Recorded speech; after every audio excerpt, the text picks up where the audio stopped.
Good evening, my friends. We will reflect for this third Sunday of Easter this most beautiful story of the two disciples on their way to Emmaus. So much has been said and commented on this part of the closing verses of the last chapter in the Gospel of St. Luke.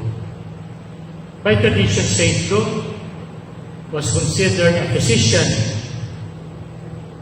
but it did not take away the fact that he was an excellent writer. And the story of Emmaus is one of the gems in his writings, along with the infancy narratives, the stories of the prodigal son, the good Samaritan, the good thief, and many others. There is so much to talk about this story, so let us begin. Our story begins on the evening of the day of the resurrection.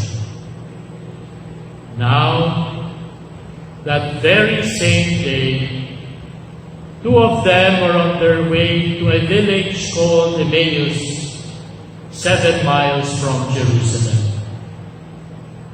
There is no consensus now where the actual village of Emmaus was located.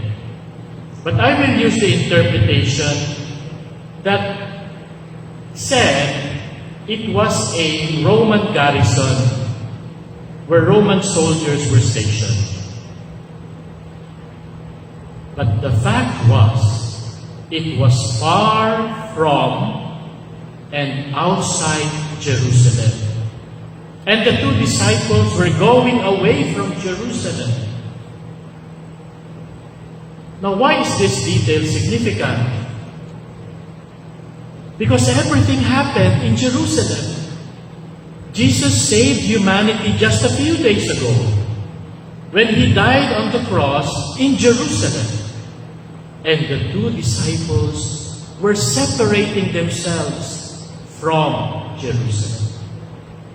A phrase in the Gospel captures the disposition of these two disciples.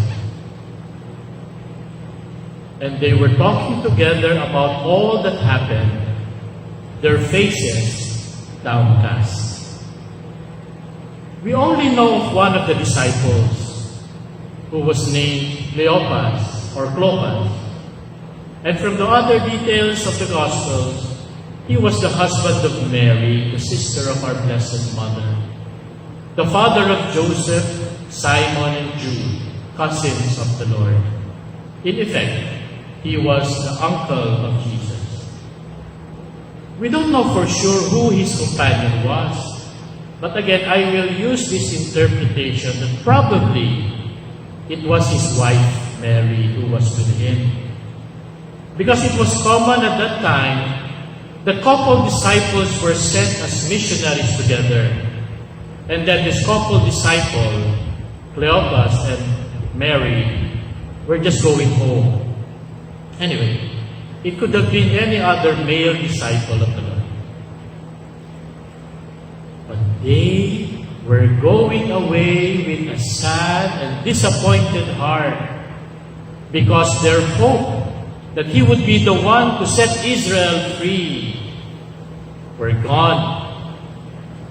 Their journey back home and away from Jerusalem was a symbol of defeat, hopelessness, and willingness to embrace again the worldly ways of power as symbolized by Emmaus, the place of Roman power.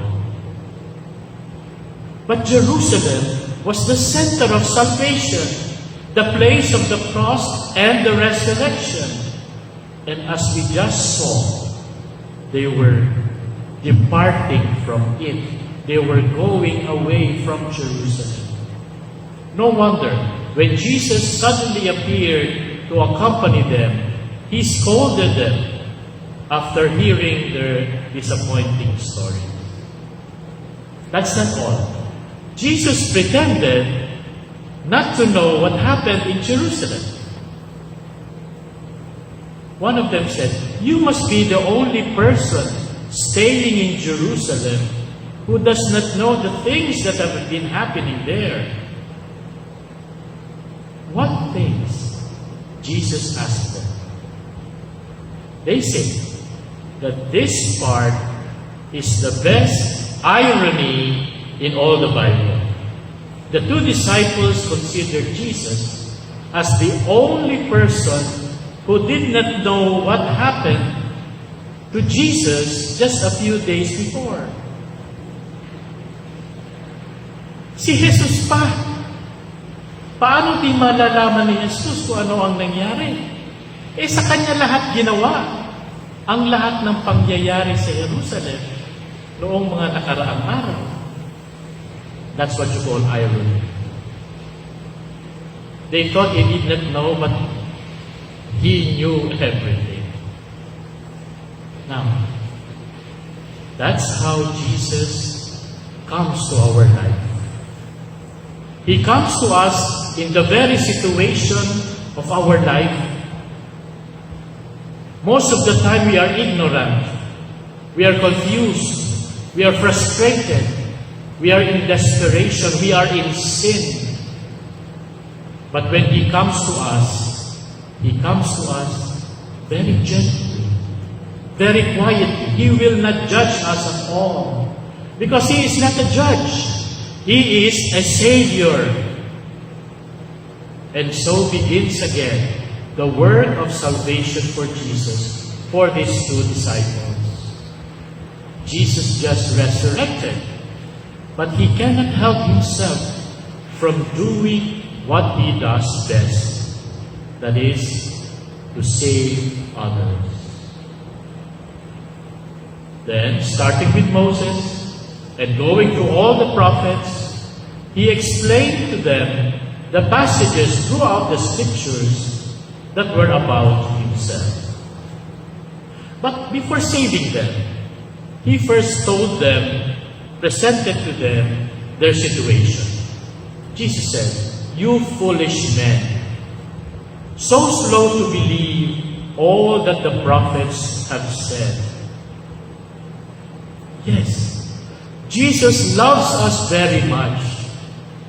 He comes to our situation, whatever it is, especially when we have sinned. But He does not leave us there. Oo nga, ganito kayo.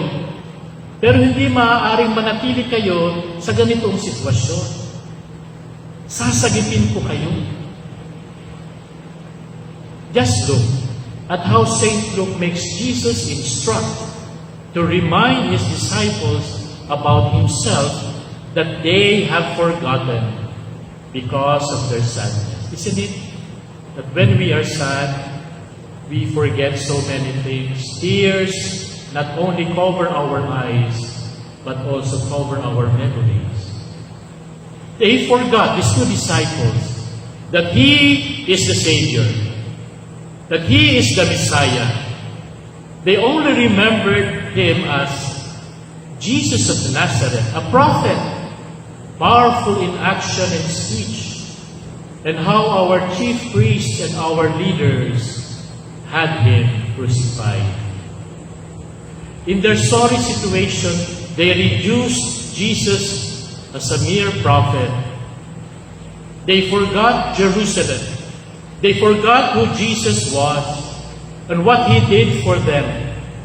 That He was not a mere victim of violence, but He was a very conscious and determined hero who gave up His life for us. They forgot all of that. But there is something more. They were already given a clue about the resurrection, actually. They said, "Some women astounded us when they went to the tomb in the morning and could not find the body. They told us they had seen a vision of angels who declared that He was alive." Now these disciples and the apostles dismissed the first witnesses of His resurrection, the women, and especially Mary Magdalene. They were not only forgetful, they were also unfaithful. They lacked memory. Above all, they lacked faith. That is why the strong words of Jesus, "Oh, how foolish you are." But you know, something was already happening to these two disciples. Something was already burning. Something was getting enkindled in their hearts. They were slowly getting it. Because of the presence of this stranger who does not know the things that have been happening in Jerusalem these last few days, they are beginning to understand, to remember. They are beginning to believe. And what happened next is the best gift of this stranger. When they drew near to the village, he made as if to go on. The two disciples were almost at home, but Jesus seems to continue traveling. Where is he going? Nowhere. He does not need to go anywhere, because now that he is resurrected, he is everywhere. He just needed to be invited to stay. They pressed him to stay with them, saying, "It is nearly evening, and the day is almost over." So he went in to stay with them. This phrase, "It is nearly evening, the day is over, stay with us." Mane Nobiscum Domini.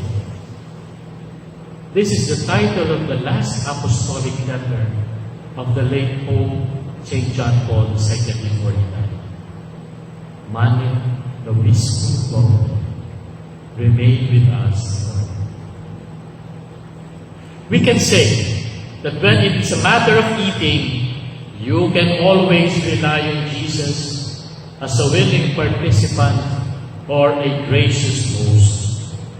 He already made sure that they remember him in their hearts as he explained the scriptures that refer about himself. Now, without any doubt, he opened their eyes to reveal his very self. Now, while he was with them at table, he took the bread and said the blessing. Then he broke it and handed it to them. And their eyes were opened, and they recognized it, but he had vanished from their sight. Look at the words that St. Luke used to make the two disciples finally recognize their master. He took, he blessed, he broke, and he gave. The same four verbs Jesus used at the Last Supper in chapter 22. Just as how he started this journey with the two unrecognized, now with this Eucharistic action on the bread at last, they recognized him. And now that he is already present, it was time for him to depart, to exit, because their hearts are now filled with God. Then they said to each other, "Did not our hearts burn within us as he talked to us on the road and explained the scriptures to us?" Now that the actions of Jesus have been performed, it was time for them to live their lives as disciples and apostles and become witnesses to the resurrection of their Master. So they set out that instant and returned to Jerusalem. There they found the 11 assembled together with their companions. Then they told them what happened on the road and how they recognized him at the breaking of bread. Now that Jesus is present with them, they went back to Jerusalem, where their identity is actually located and not away from it. In Jerusalem and with the apostolic community, the early church, Jesus will commission them to be His witnesses, not only to Emmaus, but to all the ends of the world. What is the relevance of this so beautiful, extraordinary story for us today, even as we continue to experience these challenging times of COVID-19? The story of the two disciples on the road to Emmaus is one of the greatest stories in the Bible, and personally, this is one of my favorites.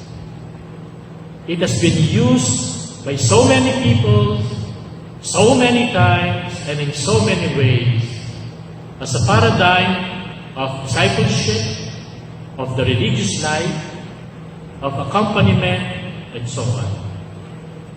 But I look at it as an icon, a picture, a symbol of the journey of our life.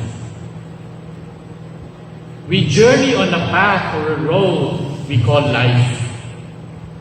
When we travel, we see so many things, like billboards, advertisements, beautiful sceneries, places, directions, distractions, etc. We meet many kinds of people along the way, our family, our friends, our teachers, fellow workers, our loved one, even enemies. We do and accomplish so many things.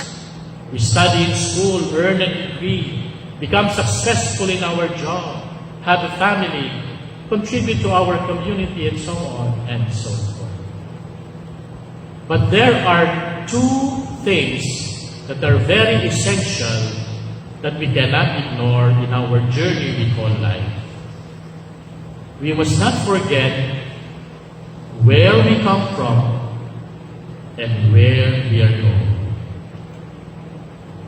The two disciples in our story forgot where they came from, Jerusalem, the place of Jesus, the place of salvation.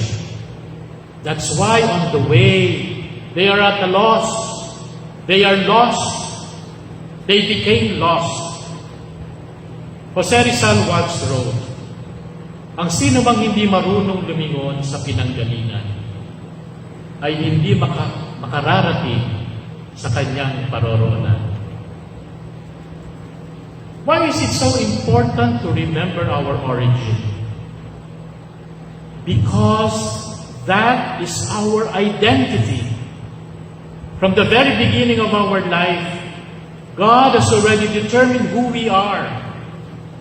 And much of who we are came from our family, our parents, our grandparents, our siblings. Like the two disciples, if we go through life forgetting our past, we will be at a loss. We will be lost. Worst of all, since we have nothing to hold on to, we will cling to whatever or whoever comes along, good or bad. If we have no roots, we will have no fruits. If it happens that we manage to remain good, we can still exist, but we will not be living our true lives. Like the two disciples who knew their scriptures, as we go along through life, we might know the facts of life, everything that happens in our life, but we will be ignorant of the meaning of our life. And part of the meaning of life is knowing who we are, where we come from, our identity. If the first part of our journey is remembering where we come from, our identity, the other half is determining where we are going, our mission in life. Of course, if we don't know who we are, there's no point in doing something, in becoming relevant, doing mission. Look at the two disciples. They forgot that they were companions of Jesus and were empowered by His words and examples. But because of the crucifixion, everything collapsed, and in their sadness, they tried to go back to their past. They said, what's the point of going on and doing something new? We lost everything. Our Master died. But there is no salvation in going back to the past, to Emmaus. Salvation is remaining in Jerusalem and staying with Jesus. Because if we are with Jesus, He will empower us to mission. The presence of Jesus, as He explained the Scriptures along the way, enkindled their hearts. In the Bible spirituality tells us there is a direct connection between the heart and the eyes. If the heart is sluggish and dead, we cannot see things. Like, if we are sad or discouraged inside, like the situation of many people because of this COVID-19, they are discouraged, they are angry, they are sad. They will not see or discover that there are also more beautiful, exciting things happening in spite of the difficulties. There is so much goodness, charity, unity happening in the midst of COVID-19. Jesus made their hearts alive again. Did not our hearts burn within us? Kung buhay ang puso, maliwanag ang paningin, magbibigay liwanag ang ating buhay. Do you understand now why they were able to finally see Jesus present in their midst? Not only because of the action, take, bless, broke, gave, which is remembering. Their hearts are now alive, that made them see. The only way we can see our destiny, our mission, where God intends us to go and fulfill our life, is when our hearts are alive. Alive only with Jesus in it, filled with the Eucharist. Now, my dear friends, have you found out the mission in your life that God has entrusted you? As we end this celebration of the third Sunday of Easter, like the two disciples, let us say to Jesus with burning hearts, stay with us, Lord. Good evening, and God bless us all.